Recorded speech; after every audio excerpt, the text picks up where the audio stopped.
Yes, Lord, we offer our lives to you.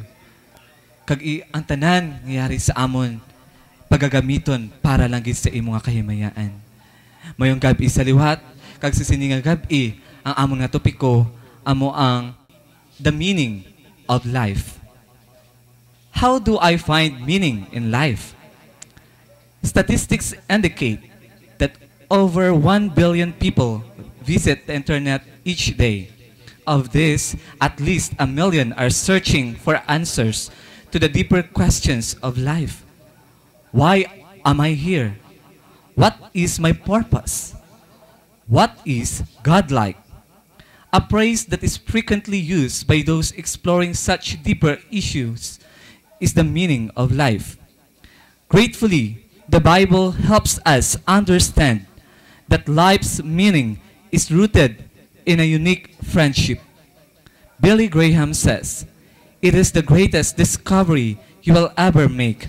You were created to know God and be His friend forever." A key to understanding how you can be God's friend is to know you were created with more than a body, mind, and soul. You were created with a spirit. Your human spirit was awakened when you were born again, enabling you to communicate directly with God and have fellowship with Him. The Apostle Paul says, "We receive the spirit of adoption by whom we cry out, Abba, Father." That was taken in Romans chapter 8, verse 15. Abba literally means daddy. So sa liwat may gabi sa mga televiewers nga nasigayapon padayon sa pagtanaw sa inyong programa Sound of Worship.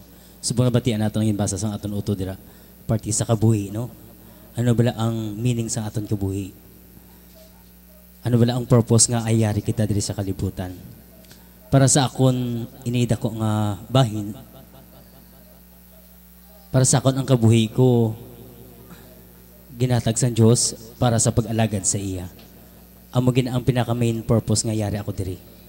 To serve God with all my heart, my mind, and my soul. So para sa ako namoy na ang pinaka-goal ko nga yari ako diri.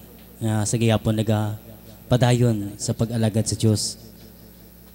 Since 1985 until now, sa gihapon goon ako sa pag-serve kay Lord. Para sa akon ini ang pundasyon na sa diin mangkon ko ang kabuhi nga wala sing katapusan ay naamong saad sang Dios. Nga kung padayon kita nagaupod sa iya, tubtub sa iya pag-abot, din siya ikaw makabatong gid sa kabuhi nga wala sa katapusan. Para sa ako naman ay ang kabuhi mo.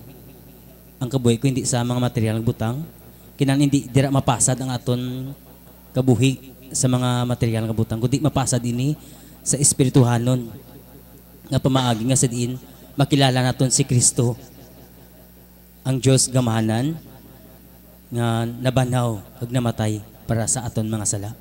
Gani para sa akon ang kabuhi ko subong masiling ko pinaka wonderful kay nga aman nakilala ko si Jesus diri gid sa akon tigipusoon kag ina ginaimo ko sa pagkabuhi nga upod gid si Jesus. Sa liwat mayong gabi sa tanan.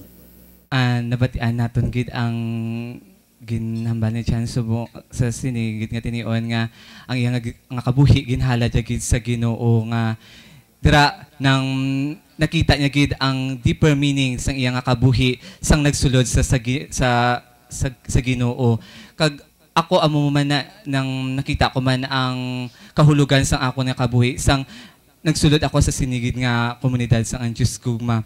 Kay ako niya sang wala pa ko di sa sininga komunidad, ang ako niya kabuhi nang duwala lang duga go with the flow ka lang bala kung ano ang ginakuan si mo sang kalibutan do wala ko panumdum kung ano matabo sa akon, ano ang madason nga kuan gusto ko nang duga enjoy lang gid ko bala, gusto ko maglagaw, gusto ko lang muna magpangalipay sa sininga kalibutan.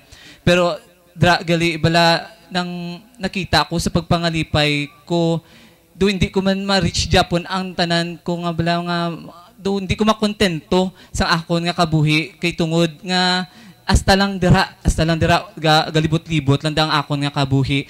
Ti sang nakilala ko ang Ginoo, nakita ko gid ang pinaka the best nga kwan nga naging pa-realize sa akon bala nga ang kabuhi dapat gid ihalad sa iya kay kun mo kay dito bala sang Sunday bala nakita ko na nagpagambal ni Tita Timay nga sa sa Manugwali bala nagambal siya nga ari basahon ko sa Manugwali 7 ang dungganon nga ngalan maayo pa sang malahalon nga agwa kagang adlaw sang imo pagkapatay maayo pa sang adlaw sang imo pagkataho maayo pa ang magkadto sa balay nga may paglalaw sang sa balay nga may pagkinasadya kag ang buhi dapat magpahanumdom sang ila kaugalingon nga tanan kita nagapadulong sa kamatayon ang pagkasubo maayo sang sa pagkinadlaw ayhan magamasinulubon ang imo guya pero magadugang ini sang imo paghangop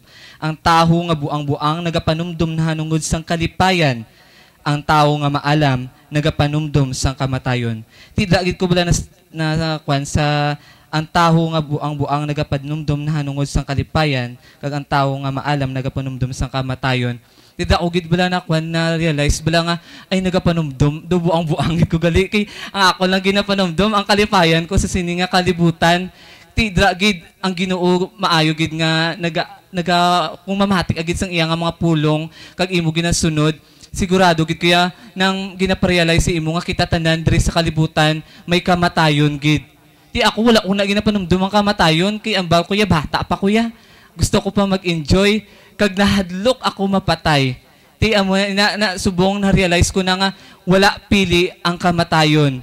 Kag sa hindi mo mapaktan kung ano maabot ang kamatayon no kag miski bata o kung tigulang nang di mo mapaktan kung saan o mag-aabot ang kamatayon. Diri pa lang subong sa akong pagkapamatanon, ginpili ko na ang pagsunod sa kay Jesus. Kag dira, biski mapatay man ako, sigurado gid kuya, nang once nga magapadayon ako sa pag-serve sa iya, miski mapatay man ako, makaangkon ako sang kabuhi nga wala sing katapusan upod sa iya. Kung nagapadayon gid ako nga maga-serve sa iya, nga amo na ipaagi siya nga grasya, ambak ko balang ko man nga makasasala gid ako nga taho pero dra kun sa akon nagahinulsol gid ako sang akon mga kasalanan kun ako gid makasala dra kun hatag mo gid ang bug-os sa mga kaugalingon kay Jesus hindi ka man pagpabayaan kag tagaan niya man ka sang garantiya nga ikaw gid ako gid makaangkon sang kabuhi nga wala sing katapusan